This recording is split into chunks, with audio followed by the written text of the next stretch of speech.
नमस्कार विद्यार्थी मित्र, शाश्वत अकॅडमी पुणे या आपल्या ऑनलाईन प्लॅटफॉर्मवर आपलं स्वागत आहे. मी कुमार पाटील. मागच्या लेक्चरपासून आपण PYQ मास्टर क्लास नावाची एक सिरीज सुरू केली होती. त्या सिरीजमध्ये आपण इकॉनॉमिक्स या विषयामध्ये सर्व घटकांवर आत्तापर्यंत पडलेले सगळे जे PYQ आहे त्याचं ॲनालिसिस करणार आहे.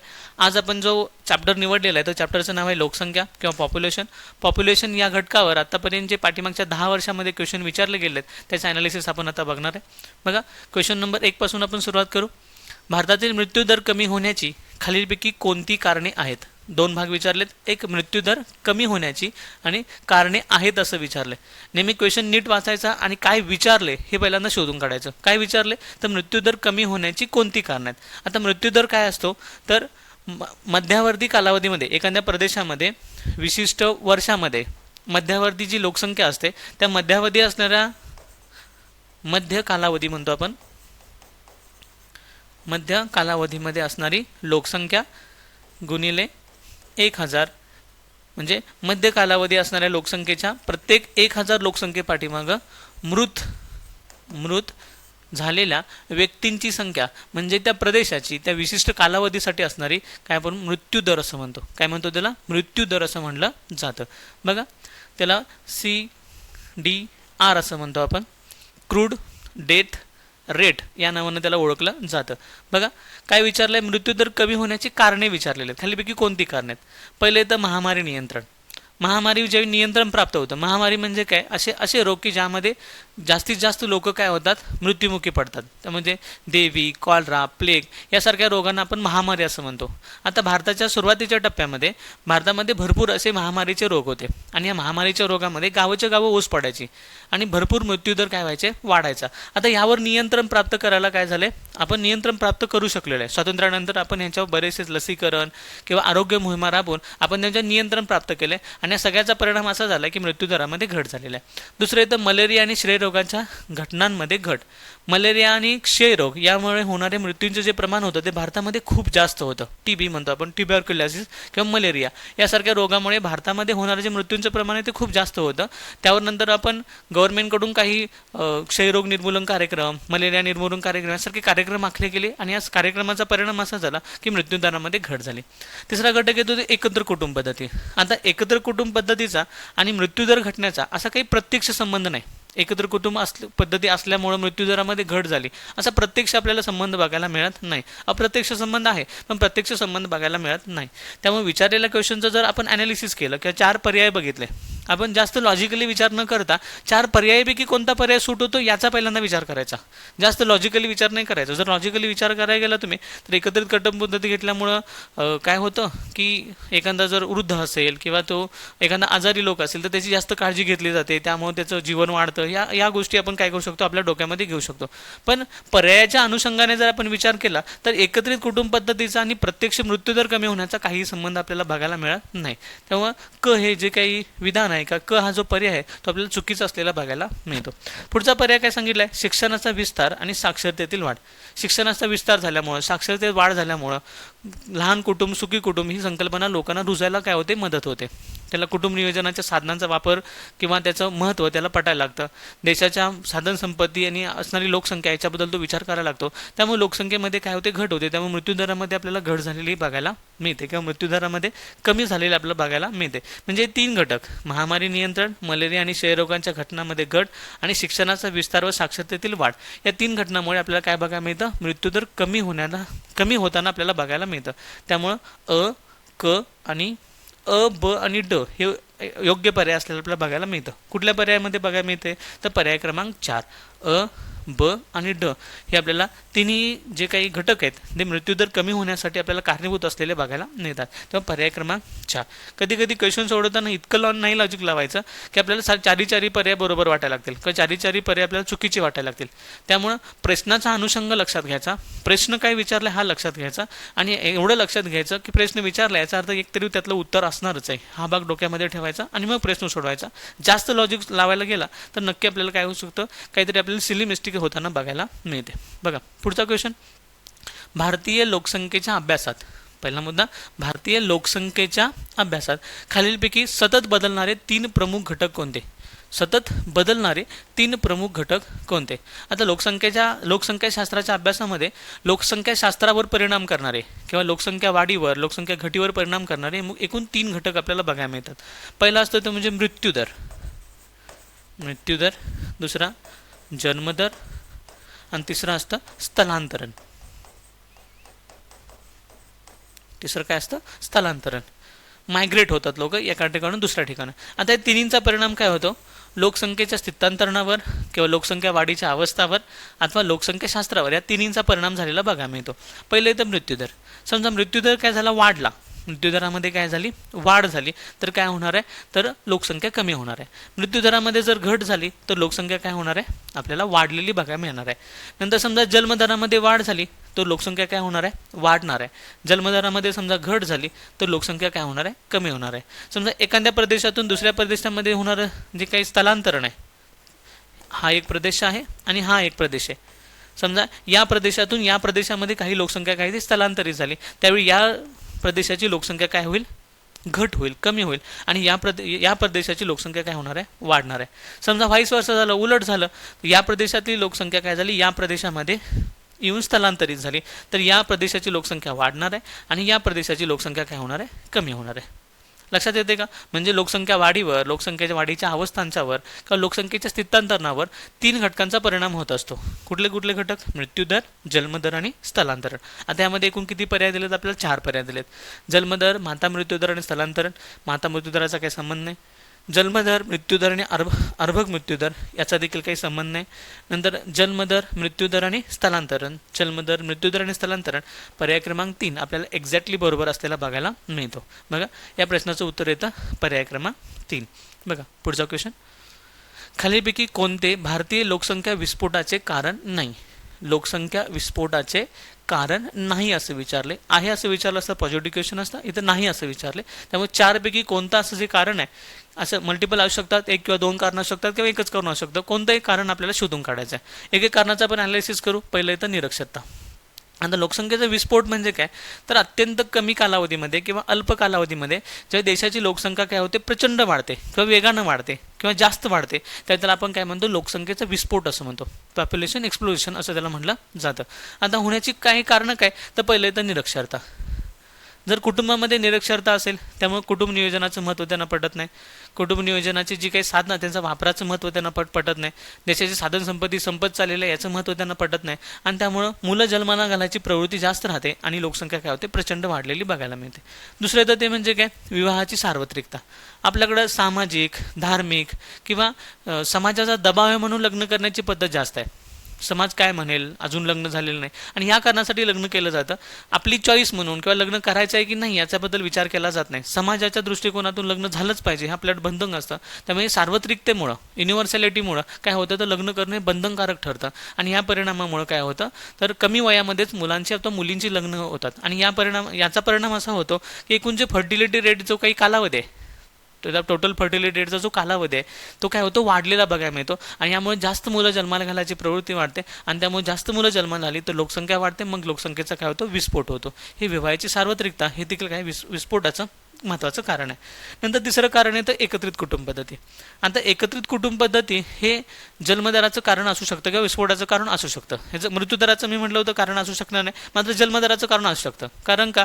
तर एकत्रित कुटुंब पद्धतीमुळं मुलं जन्माला घालण्याची फक्त आईवडिलांची जबाबदारी असते. बाकीचं त्यांना सांभाळ करणं किंवा आर्थिक ताण हे आईवडिलांच्या प्रत्यक्ष एकट्यावरच पडत नाही, तो विभागून सगळ्या कुटुंबावर पडतो. एकत्रित कुटुंब पद्धतीमुळे मुलं कधी मोठी झाली कळत पण नाही आणि यामुळे जास्त मुलं जन्माला घालण्याची प्रवृत्ती काय होते? परत वाढते आणि यामुळे लोकसंख्येचा विस्फोट आपल्याला झालेला बघायला मिळतो. त्यामुळे एकत्रित कुटुंब पद्धती ही जन्मदराला कारणीभूत ठरते, मृत्यूदराला प्रत्यक्ष कारणीभूत ठरत नाही. पहिल्या क्वेश्चनमध्ये आपण बघितलं होतं तुपाक. आणि शेवटचा घटक येतो राहणीमानातील सुधारणा, life of quality. Life of quality जेवढी इन्क्रीज होत जाते तेवढं आपण जन्मदर वाढत नाही तर जन्मदर कमी होत जातो. जन्मदर काय होत जातो? कमी. कारण राहणीमानातली सुधारणा यामुळे काय होतं? शिक्षण वाढतं, साक्षरता वाढते.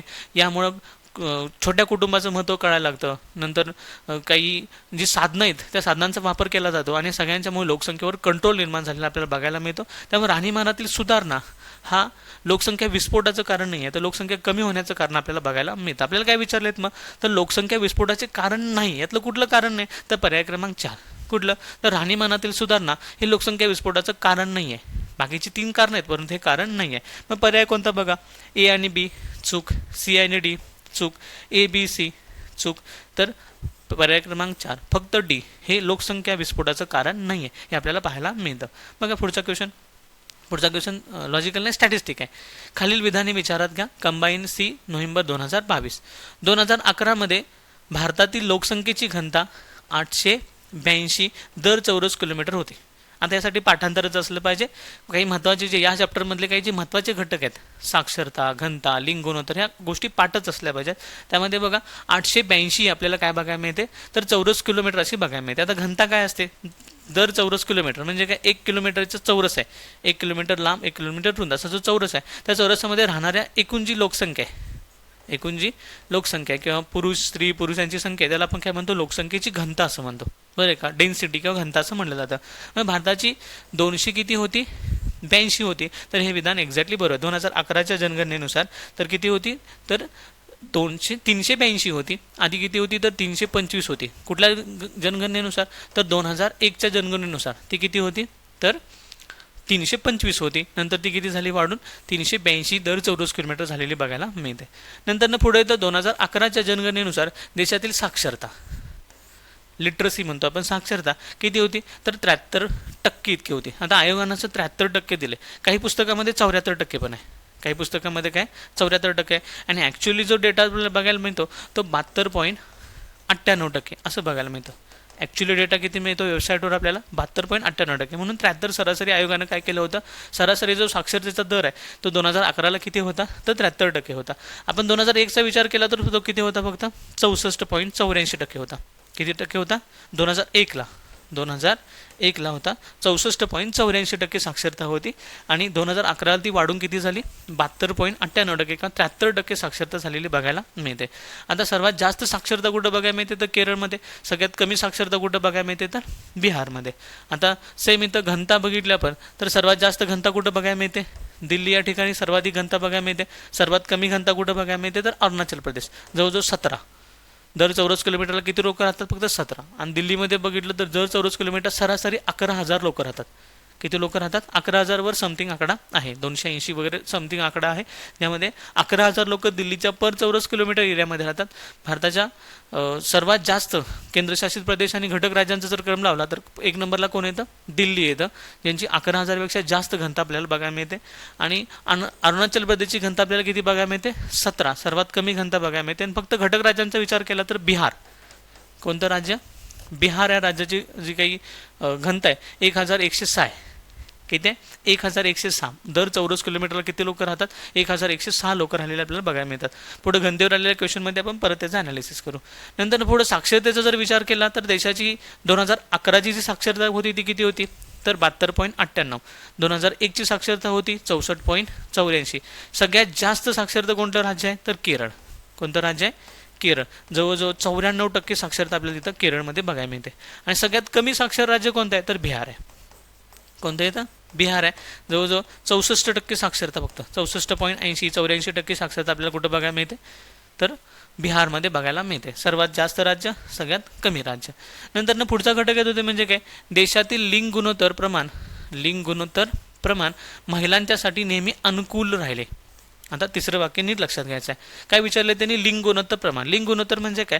तर दर 1000 पुरुषांपाठीमागं असणारी स्त्रियांची संख्या, त्याला आपण म्हणतो लिंग गुणोत्तर, सेक्स रेशो असं म्हटलं जातं.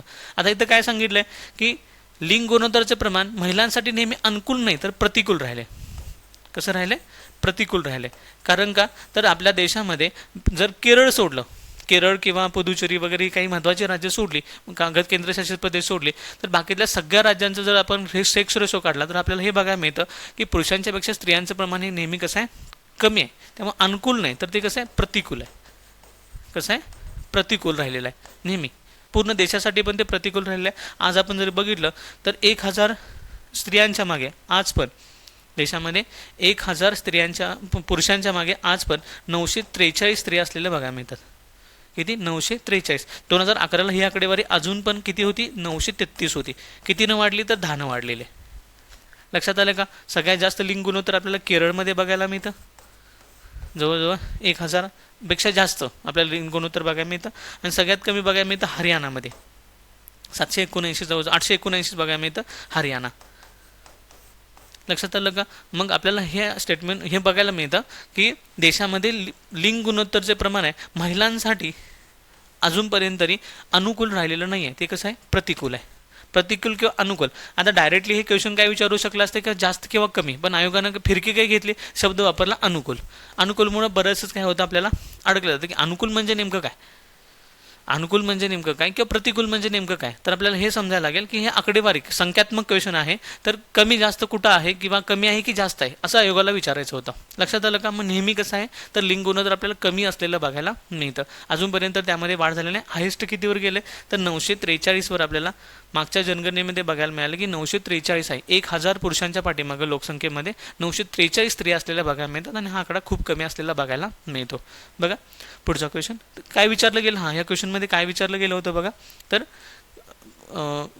कोणतं विधाने असत्य आहेत. कोणतं विधान काय विचारलंय, असत्य आहे. तर पहिलं विधान सत्य आहे, दुसरं विधान पण काय आहे, सत्य आहे. तर तिसरं विधान काय आहे, अनुकूल नाही तर प्रतिकूल आहे. हे तिसरं विधान आपल्याला काय बघायचं, असत्य बघायला मिळतं.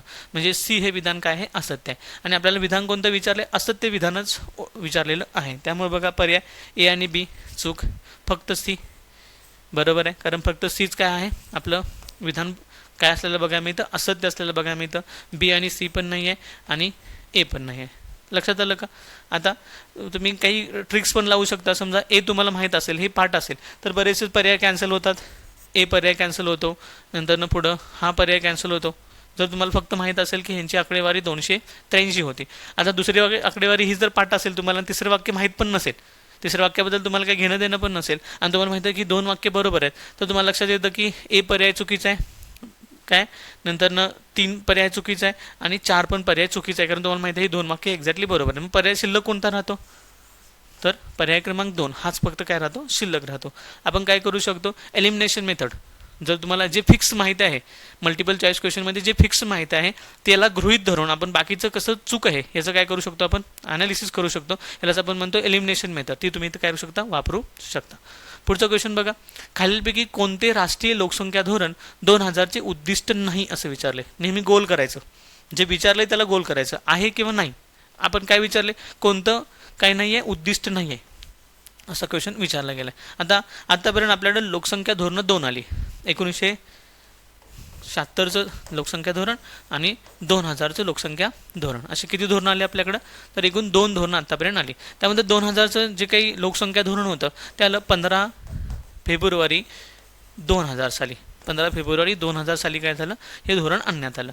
त्यावेळी पंतप्रधान कोण होते, तर माननीय अटल बिहारी वाजपेयी. कोण होते, अटल बिहारी वाजपेयी हे कोण होते, तर आपले पंतप्रधान होते. आणि त्यांनी काय केलं होतं, 15 फेब्रुवारी 2000ला एक लोकसंख्या धोरण आणलं होतं. आता या लोकसंख्या धोरणाची एकूण त्यांनी 3 उद्दिष्ट केली होती. 3 भागामध्ये उद्दिष्ट काय केली होती, त्यांनी विभाजित केली होती. पहिलं उद्दिष्ट जे इमिजिएट होतं म्हणजे तत्कालीन, कुठलं, तत्कालीन. तत्कालीन म्हणजे काय, जे आत्ताच्या आत्ता काय करायचं आहे, पूर्ण करायचं तर तत्कालीन म्हणतो.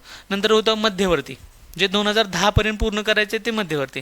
आणि दीर्घकालीन लॉंग टर्मची जी उद्दिष्ट होती ते होतं 2045 असं टार्गेट ठेवलं होतं. हे तर होतं 2010चं टार्गेट आणि हे लगेच करायचं होतं. बरोबर आहे का? आता काय विचारले त्यांनी, तर खालीलपैकी कोणते राष्ट्रीय लोकसंख्या धोरणांचे उद्दिष्ट नाही असं डायरेक्ट उद्दिष्ट विचारले. त्यातलं कुठलं उद्दिष्ट असं त्यांनी काय क्लासिफिकेशन केलेलं नाही आहे.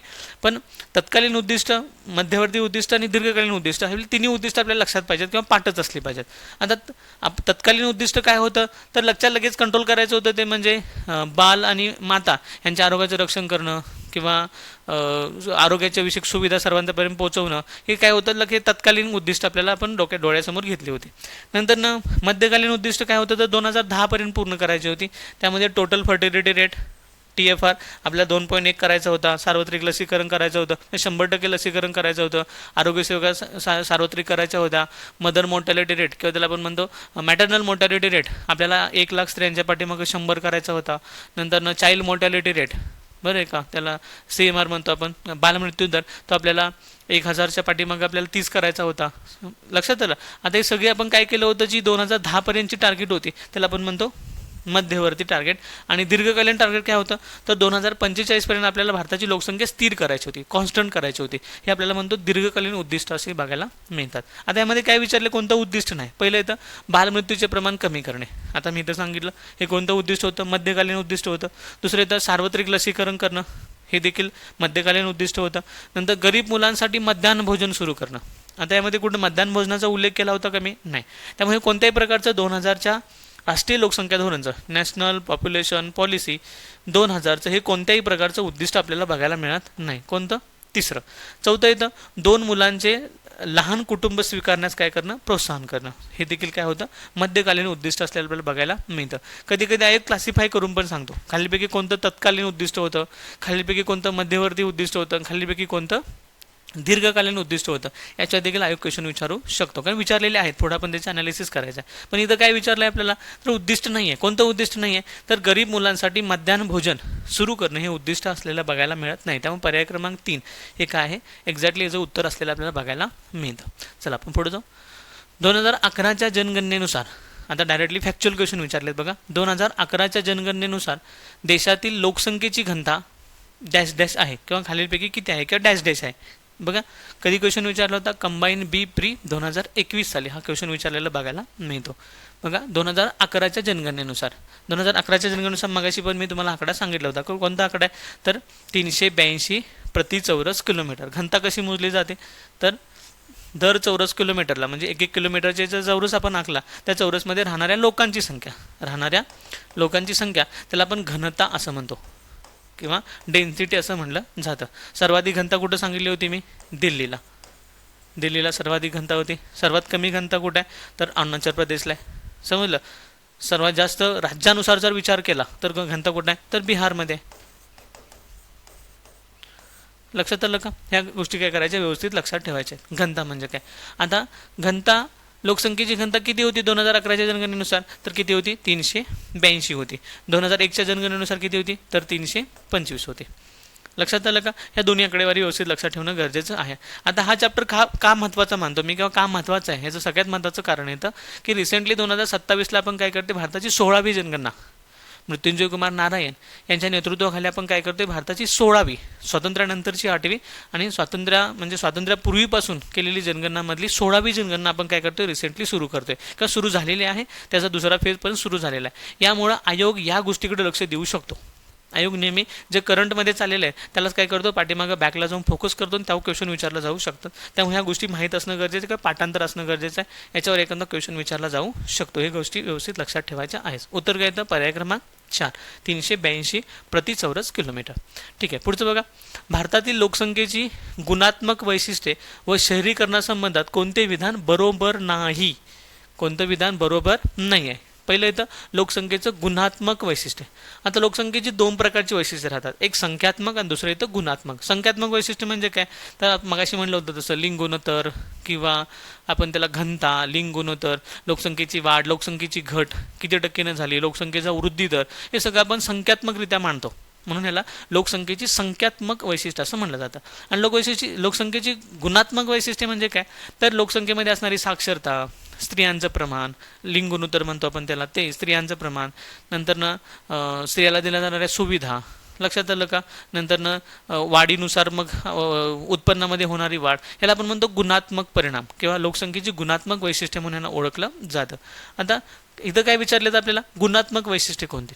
दुसरं येतं शहरीकरणासंदर्भात, जे काही शहरीकरण झालेलं आहे, अर्बनायझेशन झालेलं आहे, त्या संदर्भात काय केलेलं आहे, काही विधानपैकी कोणतं विधान बरोबर नाही असा क्वेश्चन विचारलेला आहे. एक एक विधान आपण काय करू, ॲनालिसिस करू, मग आपल्याला कोणतं विधान बरोबर नाही हे समजायला लागेल. बघा, दरडोई उत्पन्नातील वाढ व शहरीकरण यांचा सकारात्मक संबंध आहे. दरडोई उत्पन्न वाढलं की शहरीकरण वाढतं, याचा अर्थ काय होतो, दरडोई उत्पन्न वाढलं की शहरीकरण वाढतं, म्हणून आपण म्हणतो याला सकारात्मक समचलन किंवा सकारात्मक असं म्हणतो. म्हणजे काय, एखाद्या प्रदेशामध्ये, एखाद्या राज्यामध्ये ज्यावेळी औद्योगिकरण वाढलं की काय वाढतं, रोजगार वाढतात, रोजगार वाढलं की दरडोई उत्पन्न वाढतं, शिक्षण वाढतं, समजलं. आणि या सगळ्यांचा परिणाम म्हणजे काय, खेड्यात जवळच्या आसपासच्या खेड्यातील लोक काय होतात, शहराकडे आकर्षित होतात किंवा त्या प्रदेशाकडे आकर्षित होतात. त्यामुळे दरडोई उत्पन्नामध्ये वाढ झाली की आपोआप काय वाढतं, शहरीकरण वाढतं.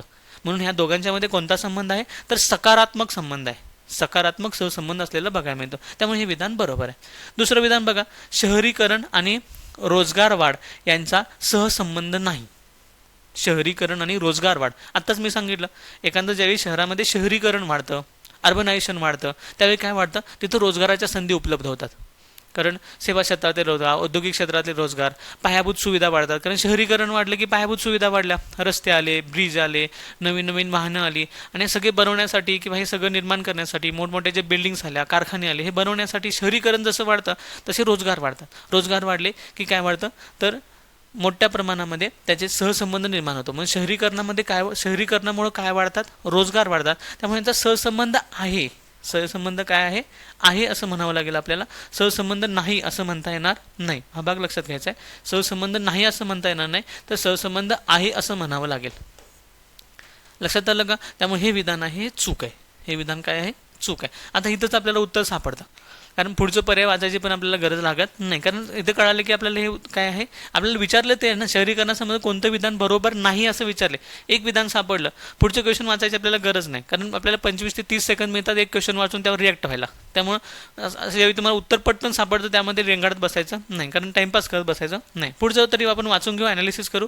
शहरीकरणासोबत लोकांच्या राहणीमानाच्या दर्जात वाढ होते, हे बरोबर आहे. शहरीकरण वाढलं की राहणीमानाचा दर्जा वाढतो. नंतर शहरीकरण आणि दारिद्र्यरेषेखालील लोकसंख्या यांच्यात नकारात्मक संबंध आहे. इथं होता सकारात्मक, इथं काय आहे, नकारात्मक संबंध आहे. म्हणजे काय, शहरीकरण आणि दारिद्र्यरेषेखाली लोकसंख्या, शहरीकरण जसं वाढतं तसं दारिद्र्यखाली लोकसंख्या कमी होते. शहरीकरणासमोर दारिद्र्य लोकसंख्या वाढत असेल तर त्याला म्हणायचं सकारात्मक परिणाम. मी तर काय सांगितले, नकारात्मक संबंध आहे. तर बरोबर आहे, नकारात्मक संबंध आहे. कारण जसं अर्बनायझेशन वाढतं तसे रोजगाराच्या संधी वाढतात, औद्योगिकरण वाढतं, तशी गरिबीखालील लोकसंख्येची जी काही प्रमाण आहे ते हळूहळू घटायला लागतं, कमी व्हायला लागतं. त्यामुळे ह्यामध्ये नकारात्मक संबंध आहे. कोणत्या प्रकारचा संबंध आहे, नकारात्मक संबंध आहे, ना की सकारात्मक संबंध आहे. मग हे विधान काय बरोबर आहे. कोणतं विधान चुकीचं आढळलं आपल्याला, का कोणतं विधान बरोबर नाही आहे, तर पर्याय क्रमांक 2 हे विधान काय नाही आहे, बरोबर नाही आहे. लक्षात आलं, त्यामुळे उत्तर काय येतं, पर्याय क्रमांक 2 हे उत्तर येतं.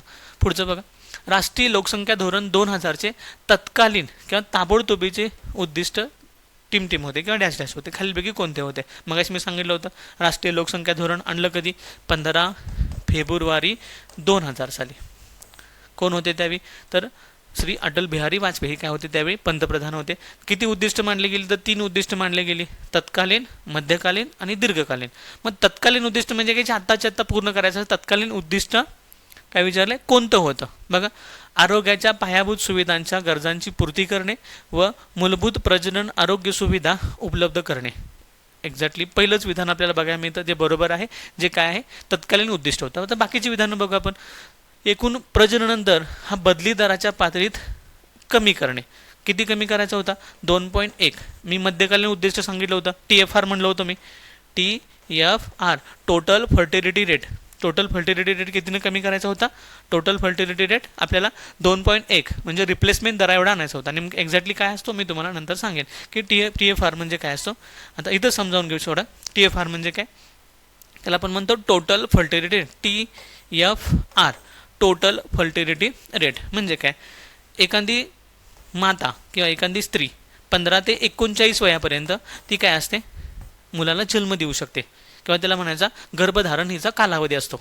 एखाद्या मातेचा, एखाद्या स्त्रीचा काय असतो, गर्भधारण कालावधी असतो तो 15 ते 35 म्हणजे 15 ते 39 वयाचा असतो. लक्षात आलं. आता 15 ते 39 वय ह्याला आपण म्हणतो फर्टिलिटी एज म्हणलं जातं, समजलं. आता या फर्टिलिटी एजमध्ये ती एकूण किती मुलांना जन्म देऊ शकते, किंवा सरासरी ती किती मुलांना जन्म देण्याची क्षमता असते किंवा क्षमता बाळगते, त्याला काय म्हटलं जातं, त्या महिलेचा किंवा त्या लोकसंख्येचा TFR टोटल फर्टिलिटी रेट असं म्हटलं जातं. पहिला मुद्दा. दुसरं येतं की बदली दराचा पातळी. म्हणजे काय, त्याला म्हणतात replacement fertility rate. Replacement fertility rate म्हणजे काय, असं एक पिढीला जाऊन दुसरी पिढी चेंज होण्यासाठी, एक पिढी पूर्ण संपून दुसरी पिढी नव्यानं सुरू होण्यासाठी जो मधला कालावधी लागतो, किंवा फर्टिलिटी रेट असा किती पाहिजे, एखाद्या मातेचा किंवा लोकसंख्येमध्ये असणाऱ्या एकूण स्त्रियांचा fertility rate, total fertility rate असा किती पाहिजे की ज्याद्वारे त्यांनी त्या मुलांना जन्म घातल्यानंतर ती मुले मोठे होऊन नवीन पिढीची जागा घेईपर्यंत आधीची पिढी काय झालेली असेल, तर या पृथ्वी तलावर नसेल. किंवा एक पिढी दुसऱ्या पिढीची जागा घेण्यासाठी असा किती फर्टिलिटी रेट असला पाहिजे. सलग जर समजा 7-8 जर फर्टिलिटी रेट असेल तर ती मुलं मोठी होईपर्यंत, पहिला मुलगा मोठा होईपर्यंत दुसरा मुलगा काय असणार, अत्यंत लहान असणार आहे, बरोबर आहे. त्यामुळं एक जनरेशन बदलून दुसरी जनरेशन येण्यासाठी खूप जास्त कालावधी लागेल, रिप्लेसमेंट होणारच नाही आहे, समजलं. मग आपल्या देशाचा फर्टिलिटी किंवा त्याला आपण रिप्लेसमेंट फर्टिलिटी रेट म्हणतो, किती आहे, तो 2.1 आहे. तो किती आहे, 2.1. सरासरी 2 मुलांना जर एका मातेनं जन्म दिला, समजलं, तर ती मुलं मोठी होऊन पुढची पिढी येईपर्यंत आधीची पिढी काय झाली असणार आहे, त्या आधीच्या पिढीला ती रिप्लेसमेंट त्यांनी केलेली असणार आहे. लक्षात आलं का? म्हणजे ह्याला काय म्हणतात, एकूण प्रजनन दर हा बदली दराच्या पातळीत किती कमी करणं, 2.1 कमी करणे. हा काय होता, हे मध्यकालीन उद्दिष्ट होतं. 2000च्या नॅशनल पॉप्युलेशन पॉलिसीचं हे काय होतं, मध्यवर्ती उद्दिष्ट होतं. आपल्याला काय विचारले, तत्कालीन उद्दिष्ट काय, त्यामुळे हे नसणार आहे. पर्याय ब हा चुकीचा आहे. नंतर पुढे येतं, आता ब चुकीचा आहे म्हटलं तुम्हाला परिस्थिती पर्याय काय होतात, कॅन्सल होतात. बघा तिसरा पर्याय, पहिला पर्याय काय होतो, कॅन्सल होऊन जातो.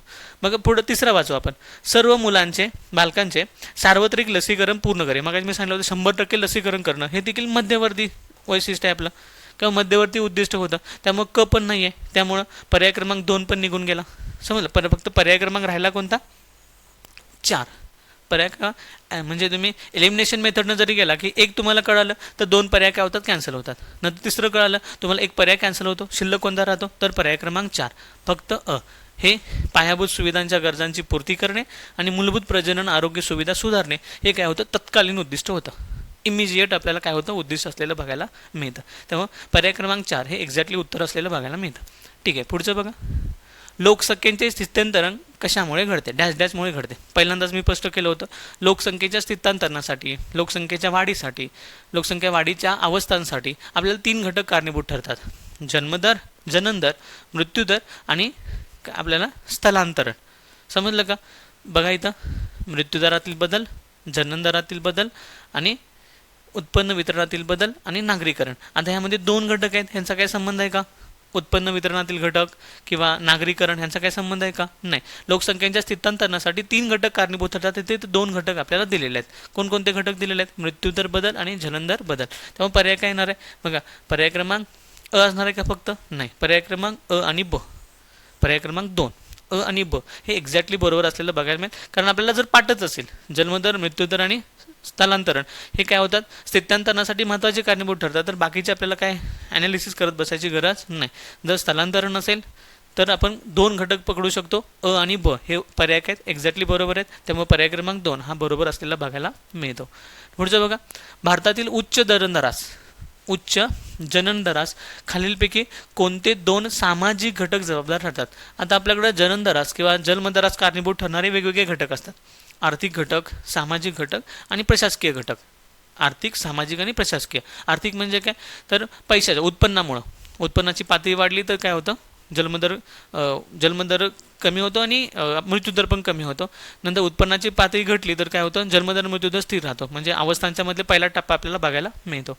मग दुसरा घटक येतं ते सामाजिक घटक आणि तिसरा घटक येतं तर प्रशासकीय घटक. प्रशासकीय घटक म्हणजे काय, तर शासनानं काही त्यावर सुविधा आणल्या किंवा 2 मुलांच्या जन्मानंतर तुम्हाला शासकीय सुविधा नाकारल्या, चायनासारख्या देशानं 1 चाइल्ड पॉलिसी काय केली, अवलंबली, तर अशा वेळी काय होऊ शकतं, जननदरामध्ये आणि मृत्यूदरामध्ये फरक पडलेला आपल्याला बघायला मिळू शकतो. मग ते काय विचारले, भारतातील उच्च जननदरास खालीलपैकी कोणते 2 सामाजिक घटक जबाबदार आहेत असं विचारले. नाही तसं नाही, आहेत असं विचारले. पहिलं येतं गरिबी. आता गरिबी हा आर्थिक घटक आहे. कोणता घटक येतो, आर्थिक. लग्नाच्या वेळी कमी असणारे वय हा सामाजिक घटक आहे. याचा परिणाम कसा होतो, तर मगाशी म्हटलं होतं टोटल फर्टिलिटी रेट, आठवतं का बघा, टोटल फर्टिलिटी रेट. बघा एकूण जो काही आपला टोटल फर्टिलिटी रेट TFR वाढतो. कशामुळं, तर जर कमी वयामध्ये लग्न झालं तर 15 ते 39 हे जे काही फर्टिलिटी एज आहे ह्यांच्यामध्ये समजा लग्न जर 21व्या वर्षी किंवा लग्न जर 25व्या वर्षी झालं तर एकूण टोटल फर्टिलिटी रेट कमी होतो, म्हणजे एजच कमी होतं. त्यामुळे काय होतं, तर TFR कमी होतो आणि लोकसंख्या घटायला मदत होते. पण समजा 15, 16, 17 वर्षाचं लग्न झालं तर एकूण TFR वाढतो. म्हणजे काय, टोटल फर्टिलिटी जी एज आहे ते इन्क्रीज होतं आणि त्यामुळे मुलांना जास्त जन्म घालायला म्हणजे काय मिळतं, जास्त संधी मिळते आणि त्यामुळे लोकसंख्या वाढलेली आपल्याला बघायला मिळते. त्यामुळे हा एक कुठला घटक आहे, सामाजिक घटक आहे. पुढचं इथं शेतीचे प्राबल्य हा देखील आर्थिक घटक आहे. कोणता घटक येतो, आर्थिक घटक येतो. आणि धार्मिक आणि सामाजिक अंधश्रद्धा हा देखील कोणता घटक येतो, सामाजिक घटक येतो. कोणता घटक? सामाजिक घटक, सोशल फॅक्टर आपल्याला बघायला मिळतं. बघा, धार्मिक आणि सामाजिक, पहिल्यांदा सांगितलं होतं तसं की समाजाचा आणि धार्मिक रीतिरिवाजांचा परिणाम आपल्या जीवनावर पण बघायला मिळतो. समाजाला काय वाटेल म्हणून लग्न करण्याची प्रवृत्ती जास्त आहे आपल्याकडं, किंवा धार्मिक विधींसाठी घरामध्ये कोणतं असलं पाहिजे, स्त्री पुरुष असलं पाहिजे, किंवा पुढं वंशाचा दिवा असला पाहिजे. या परिणामांसाठी काय केलं जातं, तर धार्मिक आणि सामाजिक रीतिरिवाजांसाठी, रूढी परंपरांसाठी लग्न करण्याची प्रवृत्ती भारतीय समाजामध्ये जास्त आहे. आणि याचा परिणाम असा होतो की उच्च जननदर आपल्याला बघायला मिळतो, की वंशाचा दिवा असलाच पाहिजेच. मग पहिली मुलगी झाली, दुसरी मुलगी झाली तरी तसल्या अपत्याला जन्म घालायची प्रवृत्ती आपल्याकडे जास्त आहे, कारण पुढं धार्मिक विधी करण्यासाठी किंवा वंशाचा दिवा म्हणून मुलगा असला पाहिजे. या या या सामाजिक अंधश्रद्धेसाठी काय केलं जातं, तर मोठ्या प्रमाणात जननदराला प्रवृत्त केलं जातं. त्यामुळे यातले कोणते घटक सामाजिक आहेत, तर हे दोन घटक सामाजिक आहेत. लग्नाच्या वेळी कमी असणारे वय आणि धार्मिक आणि सामाजिक अंधश्रद्धा हे दोन सामाजिक घटक असलेले बघायला मिळतात. गरिबी आणि शेतीचे प्राबल्य हे आपल्याला आर्थिक घटक असलेले बघायला मिळतात. त्यामुळे काय विचारलं इथं, कोणते सामाजिक घटक जबाबदार आहेत, तर ब आणि ड हे सामाजिक घटक जबाबदार आहेत. बघा, अ आणि काय आहे का? नाही. ब आणि ड आहे का? तर येस. पर्याय क्रमांक 2 हा एक्झॅक्टली बरोबर असलेला आपल्याला बघायला मिळतो. त्यामुळे पर्याय क्रमांक 3 अ आणि ब, आणि पर्याय क्रमांक 4 क आणि ड हे दोन्ही चुकीचं असलेलं बघायला मिळतं. पर्याय क्रमांक 2 ब आणि ड हे एक्झॅक्टली बरोबर असलेलं बघायला मिळतं. पुढचं बघा, लोकसंख्येची घनता कशा प्रकारे मोजली जाते, यापूर्वी पण आपण बोललेलं आहे, दर चौरस किलोमीटर. पर्याय क्रमांक 3. असले क्वेश्चन जे फॅक्च्युअल असतात, पटकन सोडायचे आणि पुढे जायचं, कारण 10 सेकंद जरी वाचले तर पुढचे 10 सेकंद तुम्हाला पुढच्या काही कारणासाठी यूज करता येतात, पुढच्या काही क्वेश्चनसाठी यूज करता येतात. त्यामुळं इथं जास्त रेंगाळत बसायचं नाही. दर चौरस किलोमीटर. कधी कधी आपण लॉजिकली विचार करतो, आयोग कधी एवढा क्वेश्चन सोपा विचारतो का? कधी कधी विचारतो, नो डाऊट. आपल्याला त्यामुळं पटकन सोडून पुढे जायचं आहे, जास्त वेळ तिथं रेंगाळत किंवा जास्त आपलं लॉजिक लावत बसायचं नाही. दर चौरस किलोमीटर म्हणजे 1 चौरस किलोमीटरचा जो काय एरिया आहे त्यामध्ये राहणाऱ्या लोकांची संख्येला आपण काय करतो, घनता मोजत असतो. दर चौरस किलोमीटरला घनता मोजली जाते. ह्या गोष्टी व्यवस्थित लक्षात ठेवायच्या. नंतर पुढे येतं, लोकसंख्या संक्रमण सिद्धांतानुसार खालील विधाने विचारात घ्या. आता लोकसंख्या संक्रमण सिद्धांत व्यवस्थित लक्षात घ्यावे लागतील आपल्याला. लोकसंख्या संक्रमण सिद्धांत एकूण किती टप्प्यामध्ये राहतात, तर 5 टप्प्यामध्ये लोकसंख्या संक्रमणाचा सिद्धांत असतो. पहिला टप्पा, दुसरा टप्पा, नंतर तिसरा टप्पा, चौथा टप्पा आणि 5वा टप्पा. आता हे समजून घ्यायसाठी एकदम सोपं आहे, कन्सेप्ट नीट समजावून घ्या. बाबा, ज्यावेळी लोकसंख्या का एखादा देश, एखादा प्रदेश किंवा एखादा भूभाग काय तो सुरुवातीच्या फेजमध्ये असतो, म्हणजे काय शेतीवर त्याचा आधारित उदरनिर्वाह असतो, लोकसंख्या अशिक्षित असते. या दरम्यान काय होतं, तर ह्याला पहिला टप्पा म्हणतात. ह्याला स्थिर लोकसंख्येचा कालावधी असं म्हटलं जातं. स्थिर संख्या म्हणजे काय, तर इथं जन्मदर आणि मृत्यूदर दोन्ही कसे राहतात, समान राहतात. कारण का, साक्षरता नसल्यामुळं किंवा कुटुंब नियोजनाचं महत्त्व नसल्यामुळं काय राहतो, जन्मदर उच्चच राहतो. त्याबरोबर रोगराईवर नियंत्रण नसल्यामुळं किंवा उपचाराच्या सुविधा नसल्यामुळं मृत्यूदर पण हाय राहतो. त्यामुळे लोकसंख्या स्थिर राहते. जेवढी जन्माला येतात तेवढीच त्या समाजामध्ये मृत्यू पावतात. त्याला आपण म्हणतो लोकसंख्या स्थित्यांतरणाचा किंवा लोकसंख्या संक्रमणाचा पहिला टप्पा. काय राहतो, स्थिर अवस्थेचा टप्पा. आणि दुसऱ्या टप्प्यामध्ये काय होतं, तर लोकसंख्या प्रचंड वाढते. कारण थोडंसं औद्योगिकरण सुरू होतं, थोडंसं स्थिर उत्पन्न मिळायला लागतं, त्यामुळे साक्षरता वाढते. साक्षरता वाढल्यामुळे जन्मदरावर आटोक्यात येतो. पण मृत्यूदर आटोक्यात येतो, कारण आरोग्यविषयक सुविधा उपलब्ध होतात, लसीकरण सुरू होतं, समजा सामाजिक लसीकरणाचे कार्यक्रम अवलंबले जातात सरकारकडून. आणि या फेजमध्ये काय होतं, तर मृत्यूदर आटोक्यात येतो, जन्मदर मात्र थोडासा हाय राहतो. आणि यामुळे काय होतं, तर लोकसंख्या प्रचंड वाढते. लोकसंख्या काय होते, प्रचंड वाढ झालेली बघायला मिळते. विस्फोट, लोकसंख्येचा जो विस्फोट ही संकल्पना आहे ती दुसऱ्या फेजमध्ये आपल्याला झालेली बघायला मिळते. नंतर तिसऱ्या फेजमध्ये काय होतं, तर अजून जरा शिक्षण वाढतं, उत्पन्न वाढतं, लोकसंख्या वाढते. त्यामुळं लोकसंख्या वाढीचा रेट जास्त असतो, म्हणजे लोकसंख्या जननदर जास्त असतो आणि मृत्यूदरावर काय असतो, कंट्रोल आलेला असतो. पण लोकसंख्या वाढीचे जे काही रेट आहे, एकूण टोटल जो काही लोकसंख्या वाढीचा दर आहे तो मात्र आटोक्यात आलेला असतो. कारण साक्षरता वाढल्यामुळे लोकांना सुजाण झालेले असतात, कुटुंब नियोजनाचं महत्त्व समजलेलं असतं, कुटुंब नियोजन साधनांचा ते वापर करायला शिकलेले असतात. त्यामुळे लोकसंख्या काय राहते, थोडीशी स्थिर, म्हणजे वाढीचा कल जास्त असतो. वाढीचा कल कसा असतो, जास्त असतो. मात्र जो वाढीचा दर आहे, दरवर्षी जेवढी वाढली पाहिजे तेवढी लोकसंख्या वाढत नाही. हा तिसरा टप्पा. चौथ्या टप्प्यामध्ये काय होतं, आता इथं आपण भारत, चायना यासारखे देश इथं येतात, पापुआ न्यू गिनी, नायझर, चाड यासारखे देश इथं बघायला मिळतात, श्रीलंका यासारखे, कॅनडा, श्रीलंका यासारखे देश आपल्याला इथं बघायला मिळतात. नंतर आपण चौथ्या फेजमध्ये बघितलं तर अजून जर लोकसंख्या शिकलेली असते, सुशिक्षित झालेली असते, औद्योगिकरणाची साधनं, कुटुंब व्यवस्थापनाची साधनं खूप मोठ्या प्रमाणात उपलब्ध असतात. त्यामुळे जननदरावर काय येतो, आटोक्यात येतो, आणि मृत्यूदर पण काय येतो, आटोक्यात येतो. त्यामुळे जन्मदर आणि मृत्यूदर यांचं काय येतं, आपल्याला समानता बघायला मिळते. काय होतं, स्थिर झालेल्या लोकसंख्या आपल्याला बघायला मिळते. आणि 5व्या फेजमध्ये काय होतं, मात्र डिक्लाइन सुरू होतं. डिक्लाइन म्हणजे काय, तर पूर्णपणे लोकसंख्येमध्ये वृद्धांची संख्या जास्त होते आणि तरुणांची संख्या काय होते खूप कमी राहते आणि यामुळे मृत्यूदराचं प्रमाण काय होतं जास्त होतं. जननदराच्या प्रमाणापेक्षा मृत्यूदराचं प्रमाण काय होतं जास्त होतं. USA यासारखे जे देश आहेत, अमेरिका किंवा आपण म्हणतो साऊथ आफ्रिका वगैरे, हे म्हणजे आपलं कोरियनसारखे देश आहेत, यासारख्या देशामध्ये आपल्याला बघायला मिळतं की काय झालं, लोकसंख्येचं डिक्लाईन सुरू आहे. म्हणजे लोकसंख्या वाढीचा दर हा खूपच कमी झालेला आहे आणि लोकसंख्येचा डिक्लाईन म्हणजे कमी कमी कमी कमी होत लोकसंख्या चाललेली आपल्याला बघायला मिळते. आता लोकसंख्येच्या स्थितांतरणाचे किंवा लोकसंख्येच्या संक्रमणाचे हे 5 टप्पे आपल्याला मानावे लागतात. आता क्वेश्चन काय विचारलं आहे, लोकसंख्या संक्रमण सिद्धांतानुसार खालील विधाने विचारात घ्या. बघा सांगितले, पहिल्या अवस्थेमध्ये लोकसंख्या प्राचीन आणि मागासलेली असते. तर एक्झॅक्टली बरोबर आहे. पहिल्या अवस्थेमध्ये लोकसंख्या प्राचीन आणि काय असते मागासलेली असते, त्यामुळे पहिलं विधान बरोबर आहे. दुसऱ्या अवस्थेत लोकसंख्येची वृद्धी जलद होते.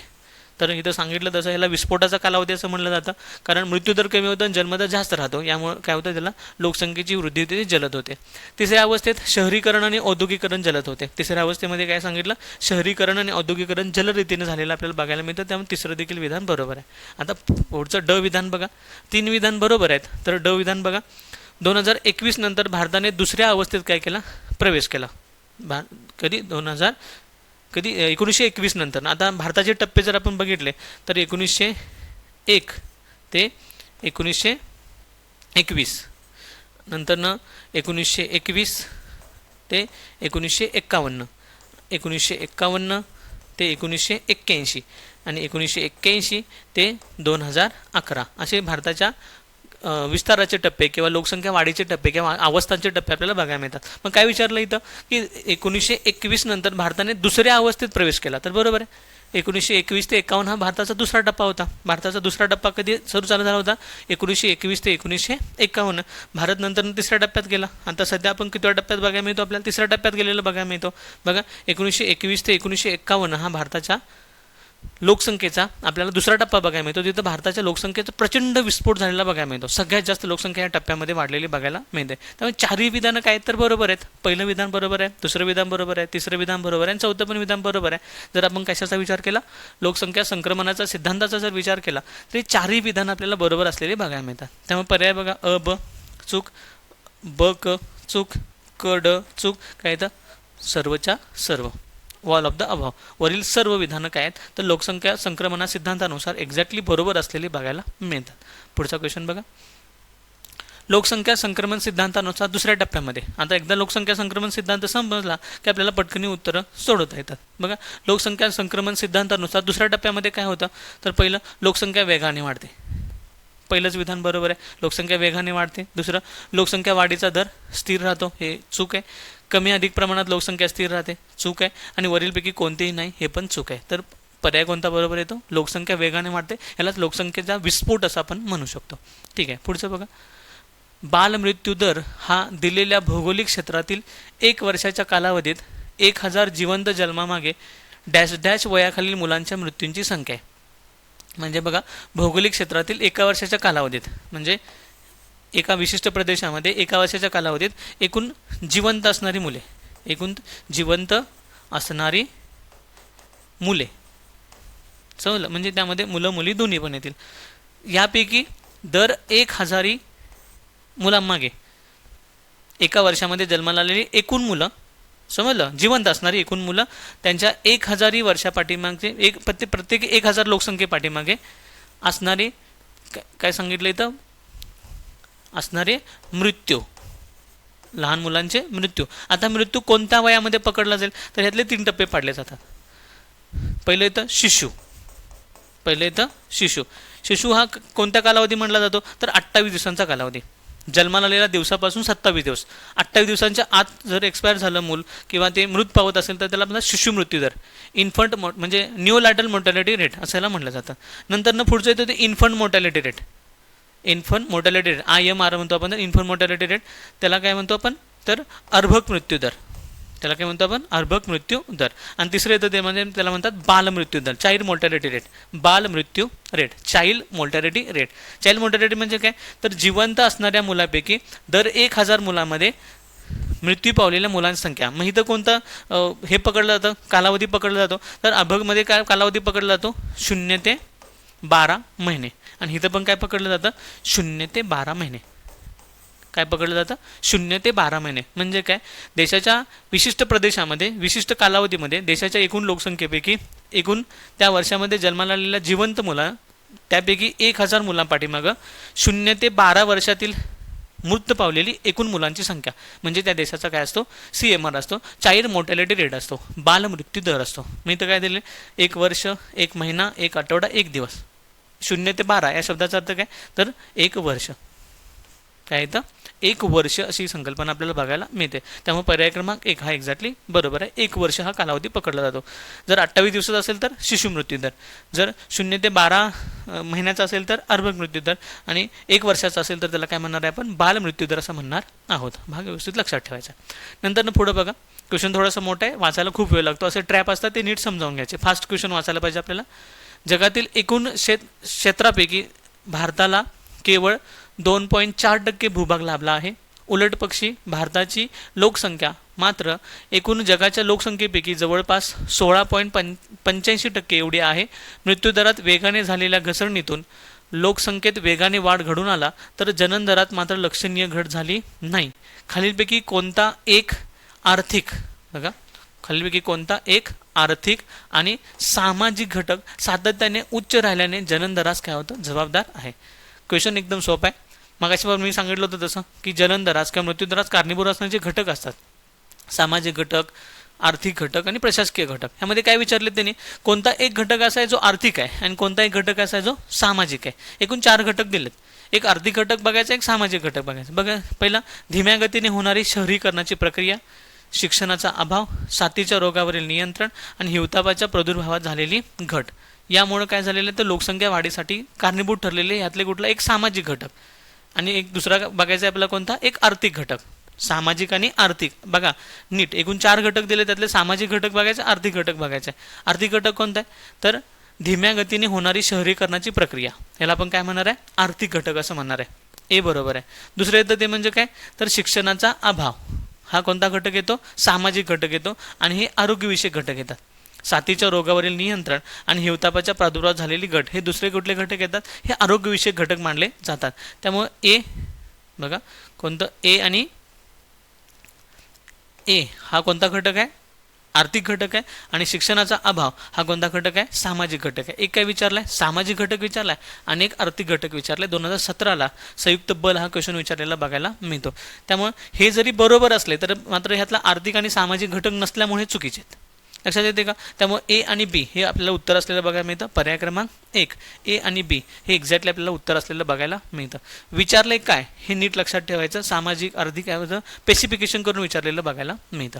पुढचं क्वेश्चन बघा, भारतातील कोणत्या नामांकित लोकसंख्या विषयक तज्ज्ञाने अतिशय परखडपणे असे मत मांडले आहे की कुटुंब नियोजनाविषयी मतभेद व्यक्त करणे सोपे आहे, परंतु त्या कार्यक्रमाची प्रत्यक्ष अंमलबजावणी करणे अनेक प्रकारच्या अडथळ्यांनी युक्त आहे. असं कुणी म्हणलं होतं?